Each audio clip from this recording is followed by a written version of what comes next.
বিতর্ক ও প্রশ্নবিদ্ধ এক বিশ্বকাপের অবসান, ভিসা জটিলতা, ইনজুরির হিড়িক ও হাইড্রেশন ব্রেকের তোলপাড়ে 2026 বিশ্বকাপ দেখেছে নেগেটিভ ইমপ্রেশন।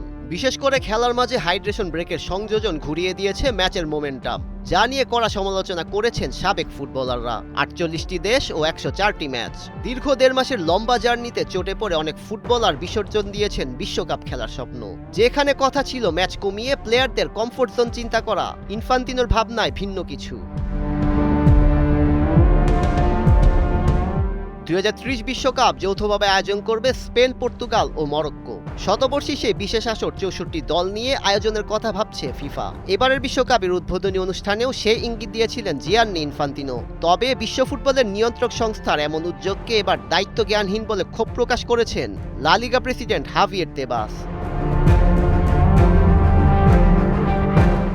ইতালিয়ান গণমাধ্যম লা গাজেত্তাকে এক সাক্ষাৎকারে ফিফা সভাপতির কড়া সমালোচনা করেন তেবাস। তিনি জানান, গত 1 দশক ধরে ফুটবল বিশ্বের প্রধান সংস্থা পরিচালনা করা ইনফান্তিনো এখন ফুটবলের কথা চিন্তা করেন না। যে কাঠামোর উপর দাঁড়িয়ে তিনি ক্ষমতার অপপ্রয়োগ করছেন, সে ব্যবস্থার ত্রুটির দিকেও ইঙ্গিত করেন তেবাস। তিনি সাফ জানিয়ে দেন, ফুটবল ইনফান্তিনোর অধ্যায় এখন শেষের পথে।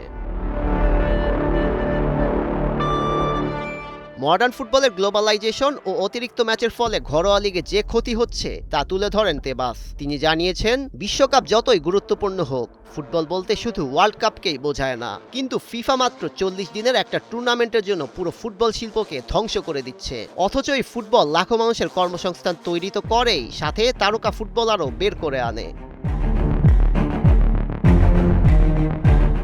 ফিফার ফুটবল ক্যালেন্ডার ও অতিরিক্ত ম্যাচের চাপ নিয়ে উদ্বেগ প্রকাশ করেছেন তেবাস।